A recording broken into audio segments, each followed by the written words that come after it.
नमस्कार साथियों। तो आज के इस वीडियो में हम लोग 28 फरवरी का शिफ्ट 1 का क्वेश्चन को देखने वाले हैं। ये जो शिफ्ट है ये शिफ्ट हो जाएगा 1। अगर हम सेट का बात करें तो ये सेट हो जाएगा 29। चलिए क्वेश्चन को देखते हैं। तो यहाँ पर जो है इसका मान बताना है। तो देखिए पहले यहाँ पर ब्रैकेट के अंदर का काम करेंगे, लेकिन यहाँ पर ये बाहर है तो बाहर का काम तो ये कर ही सकते हैं। अगर यहाँ पर ये 42 को अगर 3 से भाग देंगे तो कितने बार में कटेगा? 14 बार में। ठीक है, यानी कि बाहर में क्या आएगा? 14 आएगा गुना। अब अंदर का देखिए, अगर हम 42 को 6 से भाग लेंगे 7 आएगा, और 7 और 7 कितना हो जाएगा? 14 हो जाएगा। कितना हो जाएगा? 14। और यहाँ पर फिर क्या है? भाग है। अब देखिए का मतलब गुना होता है, और का मतलब का होता है, यानी का मतलब गुना। तो 7 2 गुना 7 14। अब 14/14 यहाँ पर ख़त्म हो जाएगा, तो बचा क्या? 14 यहाँ पर बचा। ठीक है, आगे देखिए। अब देखिए यहाँ पर जो है 2 नंबर का सवाल। तो यहाँ पर ये इसका जो है m अनुपात n का मान बताना है। तो देखिए ये बराबर इतना दिया है, तो बस करना कुछ नहीं। देखिए इसका गुना इससे करेंगे और इसका गुना इससे करेंगे। ठीक है, यानी कहने का मतलब पहला वाला का गुना दूसरे वाले के साथ करेंगे और दूसरा वाला का गुना पहले के साथ करेंगे, और दोनों क्या होगा? बराबर होगा। दोनों क्या होगा? बराबर होगा। तो यहाँ देखिए 5 का गुना कीजिए, यहाँ पर 2 से, तो 5 गुना 2 10, यानी कि 10m प्लस n गुना 2 यानी कि 2n किसके बराबर होगा? अब यहाँ देखिए, अब यहाँ से इसको गुना करेंगे 5 गुना 5 25, यानी कि 25m माइनस है n गुना 5 कितना हो जाएगा? 5n। अब देखिए यहाँ 10m है और यहाँ 25m, तो 25m इस साइड आएगा। अगर 25n जो है, यहाँ देखिए 25n जो है इस साइड यहाँ पर आएगा, इस यहाँ पर जैसे यहाँ आएगा, तो 10 में 25 का कितना बचेगा? माइनस। क्योंकि कम में अगर ज़्यादा घटेगा तो माइनस होगा, तो -15m बराबर। अब देखिए +2 उस पार जाएगा तो माइनस होगा, तो यहाँ -n पहले से है तो माइनस माइनस प्लस है, और चिन्ह तो माइनस से करेगा तो -7n हो जाएगा, -7n। अब देखिए माइनस माइनस ख़त्म, तो m अनुपात n क्या निकलेगा? m अनुपात n, बस यहाँ उल्टा हो जाएगा। m अनुपात n जो है, m अनुपात n बराबर क्या हो जाएगा? जैसे यहाँ m का यहाँ क्या है? 15 है, तो 15 बस यहाँ उल्टा हो जाएगा, यहाँ यानी कि m के जगह पे 7 हो जाएगा और n के जगह में क्या हो जाएगा? n के जगह में 15 हो जाएगा। ये क्या होता है? इसमें उल्टा यहाँ हो जाता है। जैसे अगर बराबर है तो क्या हो जाता है? उल्टा यहाँ पर हो जाता है, यानी कि 7:15, जो कि आप यहाँ पर देख सकते हैं। आगे देखिए, एक वृत्त की त्रिज्या में क्या करता है? 35% की वृद्धि की जाती है। तो इसके क्षेत्रफल में कितने की वृद्धि हुई? क्षेत्रफल में बोल रहा है कितने की वृद्धि हुई। तो देखिए यहाँ पर जैसे पुराना जो वृत्त है, पुराना वृत्त का क्षेत्रफल, इसका क्षेत्रफल क्या होता है? πr² होता है, πr² होता है। तो ये जो है पुराना वृत्त का क्षेत्रफल, जो नया वृत्त बनेगा, नया वृत्त, उसमें क्योंकि वृद्धि किया जाता है तो हम लिखेंगे पाई, इसमें बड़ी आर लिखेंगे, बड़ी r²। ठीक है, तो बोल रहा है कि ये जो बड़ी r² ये कितना ज़्यादा कि इसमें वृद्धि हुई, कितना ज़्यादा कि इसमें वृद्धि हुई, ये हमें यहाँ पर बताना है। तो दोनों का हम कंपेयर कर देते हैं, दोनों का कंपेयर करते हैं। ठीक है, तो देखिए पाई यहाँ से ख़त्म हो जाएगा। और देखिए मान लेते हैं पहले का त्रिज्या 100 था, पहले का त्रिज्या कितना था? 100 था, तो 100 गुना 100 हो जाएगा। दोनों का हम कंपेयर कर रहे हैं अनुपात, और यहाँ आर है तो बड़ी आर का कितना के 35% की वृद्धि, तो 35% का वृद्धि यानी कि तो 135 होगा। तो त्रिज्या कितना होगा? 135, तो 135 गुना 135। अब देखिए अगर ये कटा है तो इसे हम कटा लेते हैं। तो देखिए किससे कटेगा? तो 5 से कटेगा ये 20 बार में, और ये 5 से कटेगा कितने बार में? 13 है, तो 10 आपका 2 बार में, फिर से 3 35 से 7 बार में 27। फिर ये जो है फिर चलिए 5 से कटाते हैं, तो 5 से ये भी 20 बार में, और ये जो है कितने बार में? 27 बार में। तो यहाँ देखिए 20 का, इसको 20 गुना 20 कितना होगा? यहाँ देखिए 20 गुना 20 यहाँ कितना होगा? यहाँ 400 हुआ, अनुपात 27 गुना 27, तो 27 का स्क्वायर होता है 729। कितना होता है? 729 ये होता है। यानी कि 400 से कितना हो गया? 729 हो गया, यानी कितने की वृद्धि हुई? तो आप यहाँ पर देखें 329 की वृद्धि हुई। तो 329 की वृद्धि हुई कितने पर? 400 पर। कितने पर? 400 पर। तो 100 पर कितना होगा? तो 100 पर कितना होगा? तो यहाँ से 0 0 ख़त्म। अब 329 को 4 से, यहाँ पर 4 से अगर भाग देंगे तो 32 है, 32 आपका 8 बार में, फिर 9 है, 8 आपका 2 बार में, शेष 1 बचा, फिर आपका 8 जो है 2 बार में, 82.2, जो कि आप यहाँ पर देख सकते हैं। इतने कि इसमें क्या हुई? वृद्धि यहाँ पर हुई है। ठीक है। आगे देखिए, एक शर्ट जो है $30 में खरीदी जाती है और $40 में बेची जाती है। तो लाभ परसेंट देखिए, 30 में खरीदा और 40 में बेचा, नहीं कितने का फ़ायदा हुआ, 10 का फ़ायदा हुआ। कितने पर फ़ायदा जब भी होता है, मतलब फ़ायदा या नुकसान जब भी होता है वो क्रय मूल्य पर होता है। क्रय मूल्य 30 है तो 10 का फ़ायदा हुआ 30 पर, तो 100 पर कितना होगा, तो 100 पर कितना होगा, यहाँ से 0 खत्म, 100/3 यानी कि 33.33%। ठीक है। आगे देखिए एक टोकरी का अंकित मूल्य जो है 15,400 रुपये था और उस पर 12% की छूट दी जा रही थी। हर्ष ने दूसरी छूट पाने के लिए दुकानदार से मोल भाव किया और उसने जो टोकरी को 10,164 रुपये में ख़रीदा। तो दुकानदार द्वारा दी गई दूसरी छूट कितनी थी, तो यहाँ पर दूसरी छूट बताना है। तो पहले यहाँ पर देखिए, यहाँ जो आपका कितना है 15,400, कितना है 15,400 है। यहाँ 28 से ऊपर करते हैं, हाँ कितना है 15,400। इस पर कितने का छूट दिया, 12 का। अगर 12 का छूट दिया इसका मतलब 88 में बेच रहा है, इसका मतलब क्या कर रहा है 88 में बेचा, तो इसका 88% यानी कि 88/100। फिर इस पर कुछ छूट दिया, मान लेते हैं इसमें x का छूट दिया, दूसरा छूट हम क्या मानते हैं x है, तो कितने में बेचा, तो 100 माइनस x होगा, तो 100 माइनस x, ठीक है, बटे 100। इतने का यहाँ पर क्या छूट दिया, तो कितना उसका मूल्य हो जाता है 10,164, 10,164। तो बस जब हम इसे जो है सॉल्व करेंगे तो हमारा आंसर जो है आ जाएगा। तो चलिए देखिए, अगर ये पहले कटा लेते हैं तो यहाँ से ये ख़त्म। देखिए ये लग रहा है कि 22 से कटने वाला, तो अगर हम इसे 22 से कटाएं तो यहाँ पर यह 4 बार में कटेगा। और ये देखिए 22 से देखिए यहाँ 101 है तो 88 कटेगा, कितने बार में 88 आपका 4 बार में कटेगा। फिर शेष यहाँ पर कितना बचता है, शेष आपका 12-13 बचेगा, फिर 136 है, फिर 132 आपका जो है यहाँ पर 136 बचता है ना, तो 132 अब कितने बार में कटेगा 6 बार में, फिर शेष 4 बचा, फिर 44 होगा 2 बार में 462। तो ये जो 462 आया, फिर देखिए नहीं 64 नहीं कटेगा, लेकिन क्या फिर क्या 22 से कटेगा, हाँ 22 से फिर ये कटेगा। तो अगर 22 से हम कटाएँ 154 यहाँ 7 बार में, और ये 22 से कटेगा कितने बार में, तो 46 है, तो 44 आपका 2 बार में, फिर शेष 2 बचा, फिर 22 आपका जो है कितने बार में 1 बार में, यानी 21 हुआ।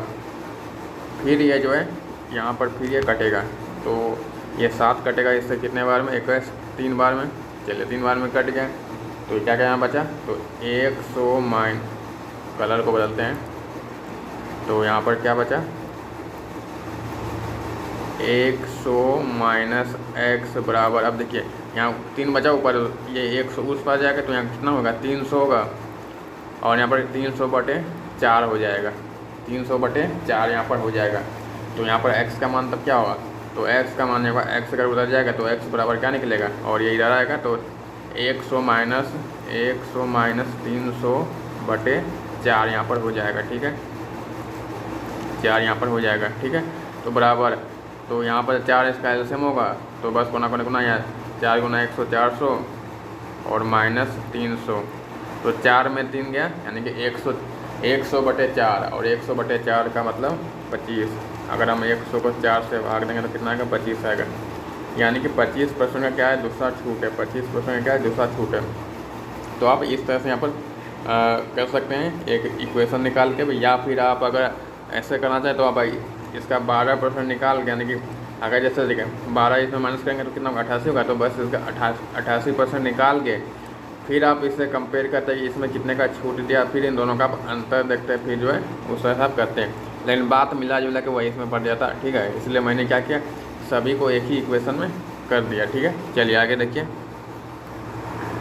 एक इलेक्ट्रॉनिक गैजेट को जो 15% की छूट पर 25,500 में बेचा जाता है, तो इसका अंकित मूल्य देखिए 15% का छूट दिया, इसका मतलब 85% में क्या कर रहा है बेच रहा है, 85% में बेच रहा है, तो 85% का वैल्यू कितना है 25,500 है। तो हमें हमें पूछ रहा है अंकित मूल्य, तो अंकित मूल्य तो 100 है, तो 100 का वैल्यू कितना होगा, तो 100% का वैल्यू कितना हो जाएगा 255.00 बटे 85 गुना 100 हो जाएगा। तो इससे हमारा आंसर जो है आ जाएगा। तो चलिए देखते हैं। तो देखिए अगर 5 से कटाएँ तो ये 17 बार में कटेगा 5 से, और इधर देखते हैं 5 से 25 आपका 5 बार में, फिर 5 आपका 1 बार में, फिर 00 5100, फिर 17 से ही कट जाएगा कितने बार में 3 17 51 है 300, फिर 300 गुना यहाँ पर क्या 100 है, तो 300 गुना 100 बराबर 30,000, यानी कि इसका अंकित मूल्य कितना है 30,000, जो कि यहाँ पर आप लोग देख सकते हैं। आगे देखिए, चलिए अब यहाँ पर इसे सॉल्व करना है। तो यहाँ देखिए, तो इसे गुना करके फिर इसे गुना करके दोनों को फिर यहाँ पर माइनस करना होगा। तो देखिए यहाँ पर 65 है, तो देखिए 65 का स्क्वायर क्या होता है, क्या 65 गुना 65 है, फिर 65 का स्क्वायर क्या होता है। तो देखिए जिसके अंत में 5 है उसका स्क्वायर निकालना आसान होता है। देखिए 5 का स्क्वायर क्या होता है 25 होता है, कितना होता है 25 होता है, 5 का स्क्वायर 25, ये क्या 6 है, तो 6 से 1 ज़्यादा कितना होगा 7 होगा। तो बस गुना करेंगे, 7 गुना 6 कितना होगा 7 गुना 6 42, 7 गुना 6 42, यानी कि 4225 है, क्या है 4225 है। यहाँ देखिए तो दशमलव देखिए यहाँ पर 1 अंक 2 अंक, यानी 2 अंक के बाद दशमलव, तो बस 2 अंक के बाद दशमलव, 2 अंक के बाद दशमलव माइनस। अब 25 गुना 25 करेंगे कितना होगा 625, फिर देखिए 1 अंक 2 अंक, यानी 2 अंक के बाद दशमलव, ठीक है। 42.25 में 6.25, तो 42 में यहाँ पर 6 गया कितना होगा 36, जो कि आप यहाँ पर देख सकते हैं। आगे देखिए एक निश्चित यात्रा 1/3 भाग 24 किलोमीटर प्रति घंटा की चाल से, 1/4 भाग 36 किलोमीटर की चाल से, शेष भाग 60 किलोमीटर प्रति घंटा की चाल से तय किया जाता है। तो पूरी यात्रा में औसत चाल कितना है, तो ये जो औसत चाल होता है, औसत चाल यानी कि एवरेज स्पीड बराबर क्या होता है, ये जो औसत चाल है बराबर क्या होता है कुल दूरी बटे कुल समय, कुल दूरी बटे कुल समय, ये फॉर्मूला होता है। तो कुल दूरी निकालते हैं और कुल समय निकालते हैं तो हमें एवरेज स्पीड निकल जाएगा। तो देखिए यहाँ पर 1/3 बोला है, मतलब 1/3, और क्या बोला है 1/4 यानी कि 1/4। तो इसे आसान करने के लिए हम क्या करेंगे 3 और 4 का एलसीएम लेंगे। तो 3 और 4 का एलसीएम क्या होगा 4 या 12, यानी कि हम मान लेते हैं कुल दूरी क्या है 12 किलोमीटर, कुल दूरी 12 किलोमीटर हम मान लेते हैं, ठीक है। तो 12 का 1/3 यानी 1/3, तो 12 का 1/3, तो 12 को अगर 3 से भाग देंगे तो कितना आएगा 4 आएगा, ठीक है। फिर क्या बोले 1/4, तो 12 का 1/4 कितना होगा, तो 12 को अगर 4 से भाग देंगे कितना आएगा 3 आएगा। तो 4 और 3 कितना होगा 7 हुआ, 4 और 3 7, 7 हुआ ना। तो 12 में 7 को माइनस करने कितना का 5, यानी कि 5 क्या वो बच गया, जो कि यहाँ शेष भाग कितना बोला 60 का रफ्तार से, तो ये बच गया। अब हम क्या निकालेंगे कुल समय निकालेंगे। तो कुल समय बराबर क्या होता है, समय बराबर होता है दूरी बटे चाल, समय बराबर दूरी, यहाँ देखिए समय बराबर दूरी बटे चाल, समय बराबर दूरी बटे चाल, समय बराबर दूरी बटे चाल। तो दूरियाँ कितना है 4 किलोमीटर है, और 4 का कितना है 24 है, तो बस 4/24 होगा। कलर को बदलते हैं, कितना होगा 4/24। 3 का कितना है, तो 3 का यहाँ पर कितना है 36 है, तो 3/36। 5 का कितना है, तो 5 का कितना है यहाँ 60 है, कितना है 60 है, तो 5/60। अब देखिए कटा लेते हैं, तो 4 से कटेगा कितने बार में, ये 6 बार में कटेगा, फिर 3 से कटेगा ये 12 बार में, कितने बार में 12 बार में, और ये 5 से कटेगा 12 बार में। तो यहाँ पर क्या है यहाँ पर 1/6 आया, और यहाँ पर 1/12 आया, और यहाँ पर कितना 1/12 आया, ठीक है। तो बस 6, 12 और 12 का एलसीएम कितना होगा 12 होगा। तो कुल दूरी कितना है 12, तो सबको प्लस कर देंगे, कुल दूरी निकालें तो कुल दूरी निकालेंगे तो सबको प्लस करेंगे। तो एलसीएम यहाँ पर कितना आएगा 12 आएगा। तो 6 में 12 कितने बार में 2 बार में, तो 1 गुना 2 यानी 2 आया, प्लस अब 12 में 12 एक बार में, तो यहाँ 1 आया, फिर यहाँ भी 12 में 12 एक बार में, तो प्लस 1। तो 2 और 1 3, 3 1 4, यानी कि 4/12। यहाँ पर क्या आया 4/12 आया आपका, 4/12 क्या आया, ये आपका आया कुल समय। चलिए फार्मूला को सेट करते हैं यहाँ पर। तो यहाँ पर कुल दूरी कितना है 12 है, कुल दूरी कितना है 12 है, कुल दूरी कितना है 12 है, बटे कुल समय कितना है 4/12, 4 तो 12 आपका 12 नीचे है तो 12 गुना हो जाएगा, गुना 12 हो जाएगा। अब देखिए 4 से यहाँ पर कटेगा, तो 4 से अगर हम इसे हम कटाएँ तो ये 12 3 बार में कटेगा, फिर 12 36, यानी कि 36 किलोमीटर प्रति घंटा क्या है इसका औसत चाल है। 36 किलोमीटर प्रति घंटा क्या है औसत चाल है, जो कि आप यहाँ पर देख सकते हैं। ठीक है, यानी कि इस तरह से हम निकाल सकते हैं, जो कि इस तरह क्वेश्चन हमने जो है पिछले वीडियो में इस तरह का क्वेश्चन आया था जो दूसरे सेट में, तो ऐसा क्वेश्चन हमने सॉल्व किया था, तो आप उस वीडियो में भी देख सकते हैं। और इसके लिए मैंने एक अलग से वीडियो बना दिया था, जिसमें एक आप उस वीडियो को देख सकते हैं। चलिए आगे देखते हैं। यदि मनीष किसी काम का जो है 3/5 भाग 48 दिनों में कर सकता है, तो मनीष अकेले उसी काम का 1/5 भाग कितने दिनों में पूरा करेगा। तो देखिए 3/5 भाग क्या करता है, 3/5 भाग कई दिन में करता है 48 दिन में। तो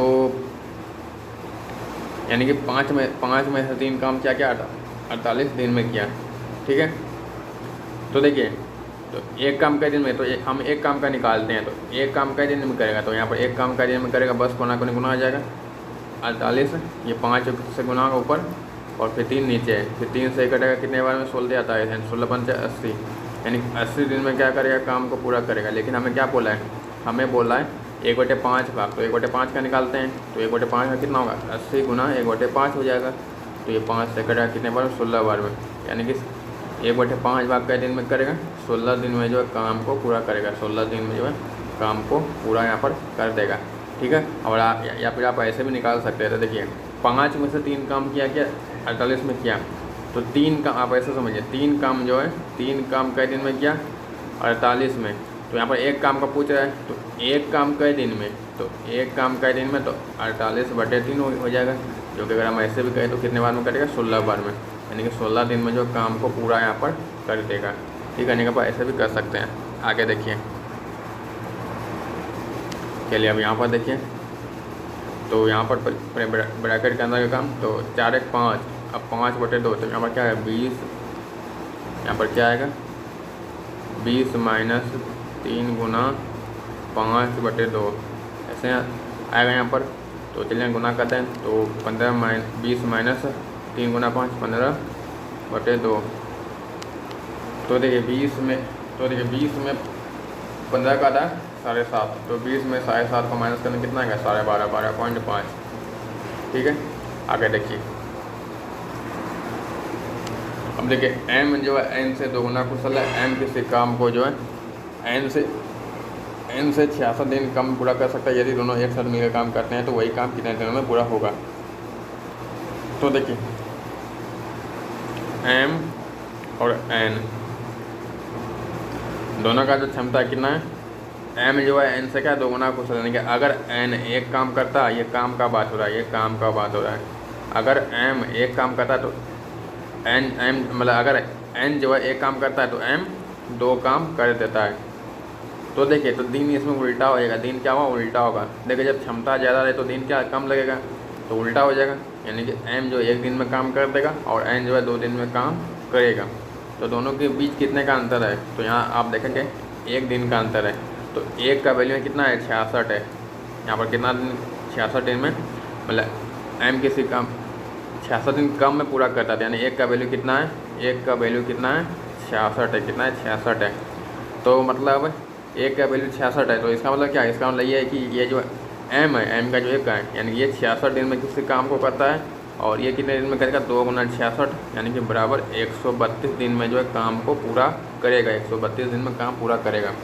ठीक है, हमें इसमें पूछ रहा है कि दोनों जो है मिलकर कई दिन में करेगा, तो दोनों मिलकर पहले कुल कार निकालते हैं, तो कुल कार कितना होगा 66 और 132 का एलसीएम कितना होगा, 66 और 132 का एलसीएम क्या होगा 132 हो, कितना होगा 132, यानी कि 132 का कुल काम है। और क्षमता क्या है, क्षमता दोनों का देखें 2 है और 1 है, तो 2 1 3 ही, कुल क्षमता क्या निकला 3 निकला। तो कुल काम कितना 132 है और क्षमता क्या निकला 3 निकला, तो 132/3, तो 132/3 3 से कटेगा, 12 का कटेगा 4 बार में, फिर शेष 1 बचा, फिर 12 का 4 बार में, यानी कि दोनों मिल के जो है 44 दिन में क्या करेगा काम को पूरा कर देगा। आगे देखिए 9 के प्रथम 5 गुणजों का औसत क्या है, 9 के प्रथम 5 गुणज, तो 9 का पहला गुणज तो क्या आएगा 9 आएगा, फिर दूसरा गुणज क्या होगा 9 दूने इसमें विषम गुणज बोला है, विषम गुणज, तो 9 दूनी 18 को हम नहीं लेंगे, 18 को हम नहीं लेंगे। 18 के बाद क्या आएगा 27। यानी देखिए अगर हम विषम गुणज को देखें तो उसमें कहने का मतलब ये है कि उसमें जो है 18 का गैप आएगा, क्योंकि अगर 9 का गैप आता है, देखिए जैसे कि अगर हम यहाँ देखें, अगर हम 9 के बाद 18 लेता है तो कितने का गैप आता है, यहाँ पर 9 का गैप आता है ना। तो क्या होता है कि उसमें सम भी आ जाएगा, लेकिन इसमें सम जो है नहीं आना चाहिए, खाली इसमें विषम आना चाहिए, खाली विषम इसमें आना चाहिए, इसलिए हम फीसद हम इसे नहीं लेंगे। तो कहने का मतलब यह है कि 18 का गैप इसमें आएगा। तो 9 के बाद 27 है, फिर 27 के बाद कितना आएगा यहाँ पर 45 है, फिर 45 के बाद यहाँ पर कितना आएगा 63, फिर 63 के बाद यहाँ पर कितना आएगा 81, कितना आएगा 81। बस इसमें 5 गुणज बोल रहा था, 5 को, तो 5 गुणज हो गया। तो 5 गो और लगातार है, तो जब 5 गो है और लगातार है, मतलब समान अंतर रहे तो क्या होता है कि बीच में जो संख्या आता है उसी का जो है वही औसत हो जाता है। तो बीच में यहाँ क्या आ रहा है 45 क्या आ रहा है बीच में, तो बस ये 45 क्या हो जाएगा, इसका औसत हो जाएगा। और या फिर पहले और आखिरी को प्लस करके 2 से भाग दे के भी निकाल सकते हैं। जैसे देखें 9 और 81 कितना होगा 90 होगा, और 90 को 2 से भाग देंगे कितना आएगा 45, यानी कि आप इस तरह से भी कर सकते हैं। ठीक है, चलिए आगे देखिए। किसी वस्तु के क्रय मूल्य का जो है 40% उसके विक्रय मूल्य के 30% के बराबर है, तो वस्तु पर लाभ परसेंट कितना होगा। तो देखिए क्रय मूल्य मतलब सीपी, तो सीपी का 40% किसके बराबर है विक्रय मूल्य, यानी कि एसपी के 30% के बराबर, यानी ठीक है। तो यहाँ से देखिए, यहाँ से परसेंट ख़त्म, 0 ख़त्म, यानी कि 4 सीपी और 3 एसपी हुआ, तो बस इसमें उल्टा हो जाएगा, यानी कि सीपी जो है सीपी आपका ये हो जाएगा और एसपी आपका ये हो जाएगा। सीपी क्या हो जाएगा, यानी सीपी बराबर आपका 3 हो जाएगा और एसपी बराबर आपका क्या हो जाएगा, एसपी बराबर 4 हो जाएगा। यानी कि 3 रुपये के सामान को 4 में बेचा, यानी कि 1 का फ़ायदा हुआ, 1 रुपये का फ़ायदा हुआ किस पर 3 रुपये पर, 1 का फ़ायदा हुआ 3 रुपये पर, क्योंकि सीपी 3 है, तो 1 का फ़ायदा हुआ 3 रुपये पर, तो 100 पर कितना होगा, तो 100/3 यानी कि 33.33%। ठीक है, आगे देखिए। चलिए अब यहाँ पर इसे जो है सॉल्व यहाँ पर करना है। तो देखिए पहले हम ब्रैकेट के अंदर का काम करेंगे, तो यहाँ पर पहले 29 और 33 कितना होगा, 29 और 33 कितना होगा 62, और 62 गुना 3 करेंगे तो हो जाएगा 186 होगा। फिर 186 में 257 को माइनस करेंगे, तो 257 में देखिए 257 माइनस 186। अब देखिए ये 200 से कितना ज़्यादा है 57 ज़्यादा है, और ये देखिए 257 ज़्यादा है, और ये 200 से कितना कम है, ये 14 कम है। तो बस 57 और 14 को प्लस करेंगे, तो 57 और 14 को प्लस अगर करें तो कितना हो जाएगा, तो यहाँ पर हो जाएगा 57 14 71 होगा ना। फिर क्या करेंगे, आप बाहर में क्या 4 है, तो बस इसे 4 से गुना करेंगे, क्योंकि यहाँ बाहर में 4 है, तो यहाँ 4 से जैसे गुना होगा तो 71 गुना 4 तो हो जाएगा 70। अगर 70 रहता तो 280 होता, फिर क्या है 1 है तो 284 हो जाएगा। फिर 284 और 45 है, तो 84 और 45 कितना होगा, 84 और 45 को प्लस करते हैं, तो यहाँ पर 9 12 से लेकर यानी 329, फिर 329 गुना 13, फिर यहाँ 13 है, तो बस 329 गुना 13 यहाँ पर हो जाएगा। तो चलिए गुना करें अलग अलग, तो 13 39, यानी अगर यहाँ देखिए हम लोग क्या करते हैं, हम इधर से गुना करते हैं ना, लेकिन अब हम क्या करेंगे इधर से गुना करेंगे, क्योंकि बचपन से हम ऐसे गुना करते आए हैं, लेकिन जब हम इधर से करेंगे तो हम इधर से हमें और आसानी होगी। तो 39 हो जाए। अब देखिए यहाँ पर क्योंकि 2 अंक है इसलिए 2 को 0, फिर 13 26 है, 26 है, फिर 1 अंक है ना, तो यानी 260 कितना है 260। फिर यहाँ पर 9 आया, 13 गुना 9 117, तो बस 117 को यहाँ पर प्लस करेंगे।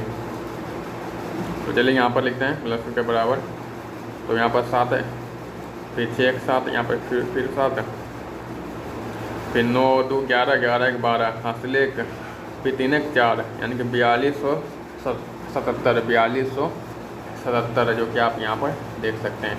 चलिए आगे देखिए। सनी की आय सोनू की आय से 15% अधिक है, और सोनू की आय मोनू की आय से 30% अधिक है। तो सोनू की आय और मोनू कितने परसेंट का अंतर है, तो सनी को देखिए सनी एस और सोनू, देखिए सनी को हम क्या मानते हैं एस मानते हैं और सोनू को हम एसओ मानते हैं और आगे क्या है मोनू, मोनू यानी एम। ठीक है, तो जिस पर ख़त्म हो रहा है वहाँ से शुरू करेंगे। तो यहाँ पर सोनू क्या है मोनू के आय से, तो ख़त्म किस में हो रहा है मोनू में, तो मोनू से शुरू करेंगे। यानी कि अगर मोनू 100 कमाता है तो सोनू क्या कर रहा है 30 अधिक यानी कि 130 कमाता है।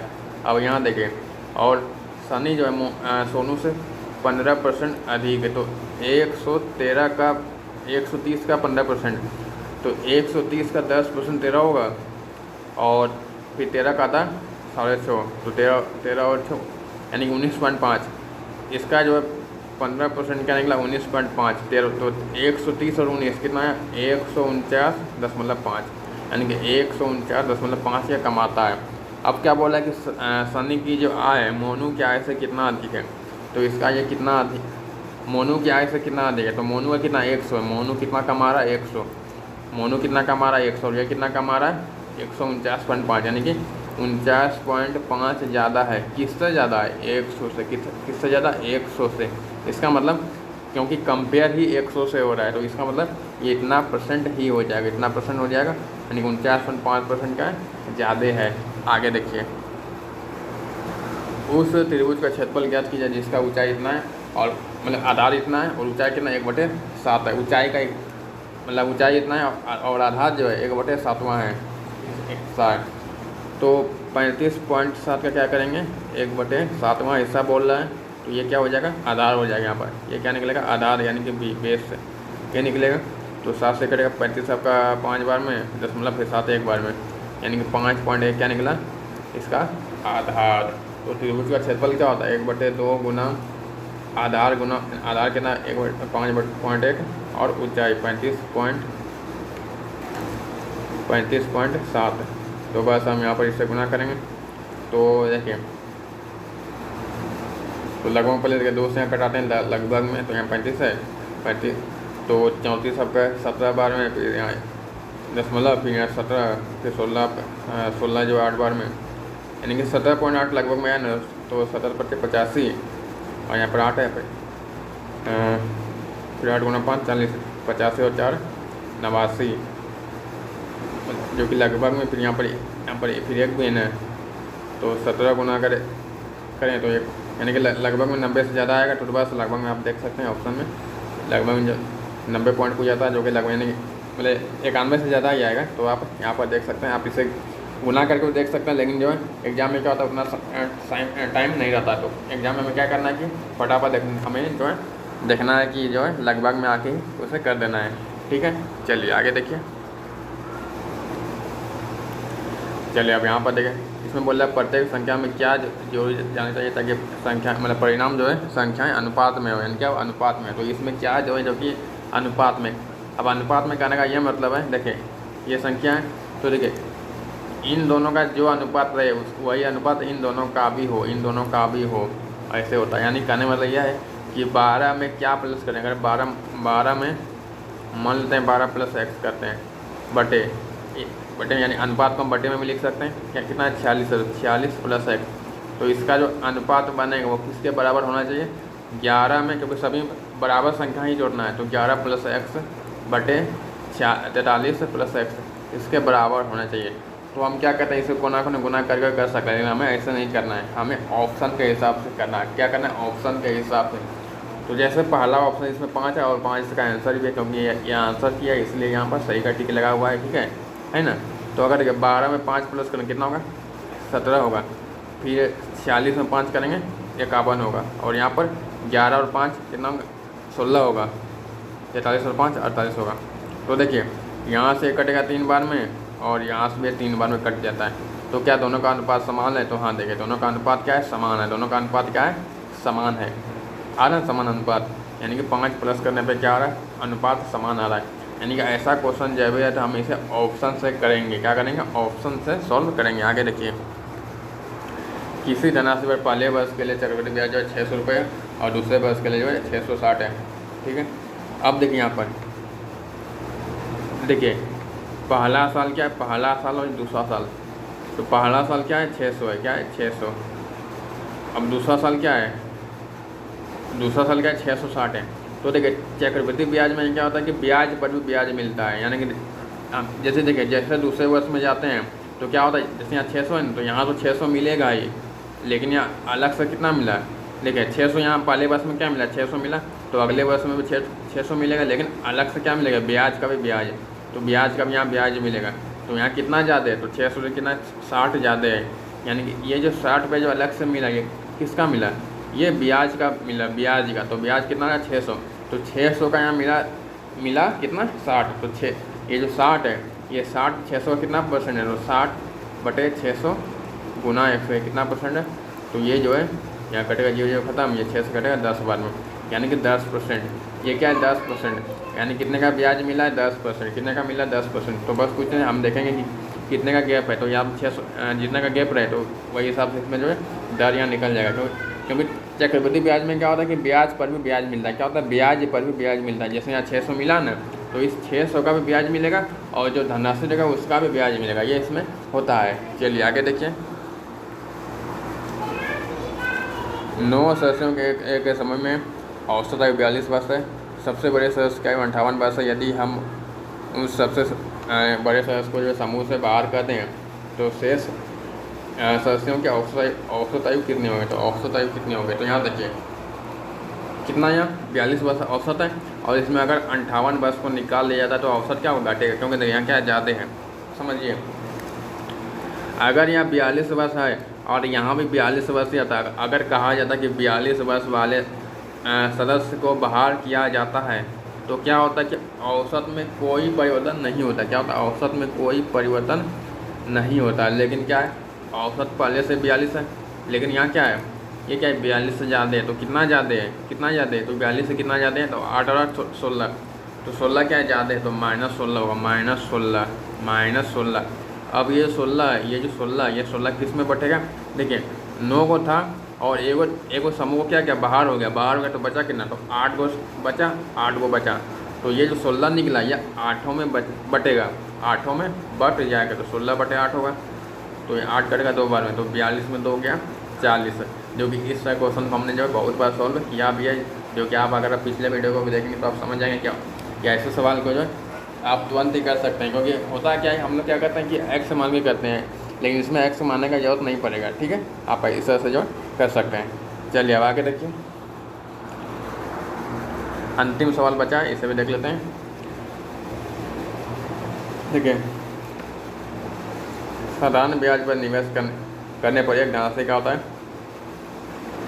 19/5 वर्षों में स्वयं का जो इतना गुना हो जाती है, तो वार्षिक ब्याज दर, तो इसमें इतना जो गुना बोल रहा है, इतना गुना, यानी कि अगर धनराशि जो, यानी कि अगर मूलधन, ये जो मूलधन है, अगर मूलधन 50 है, तो बोला धनराशि निवेश करने पर धनराशि, तो अमाउंट, यानी कि अमाउंट कितना हो जाता है, क्योंकि अमाउंट बराबर क्या होता है, अमाउंट बराबर होता है मूलधन प्लस ब्याज, यानी कि SI, क्योंकि SI का बात हो रहा है, तो SI का बात इसमें लिखें, मूलधन प्लस ब्याज, ये अमाउंट होता है, तो कितना हो जाता है 69, ठीक है, यानी कि आप ऐसे समझ सकते हैं। तो कै साल में, 19/5 साल में, तो कितने की वृद्धि हुई, यहाँ पर कितने की वृद्धि हुई, तो 50 में होना था, कितने का कितना ज़्यादा है, तो 19 ज़्यादा है, कितना 19 ज़्यादा है, यानी कि 19/5 साल में कितना हुआ, 19 हो गया। तो 1 साल का कितना होगा, तो 1 साल का हम निकालते हैं, क्या निकालते हैं 1 साल का, तो यहाँ पर 1 ईयर का यहाँ पर कितना हो जाएगा, 1 ईयर का, तो 5 यहाँ ऊपर गुना होगा, तो 19 गुना 5 होगा, और 19 आपका नीचे आएगा, तो बटे 19, तो यहाँ से 19 ख़त्म, यानी कि 1 साल में 5 प्राप्त हो रहा है, 5, ठीक है।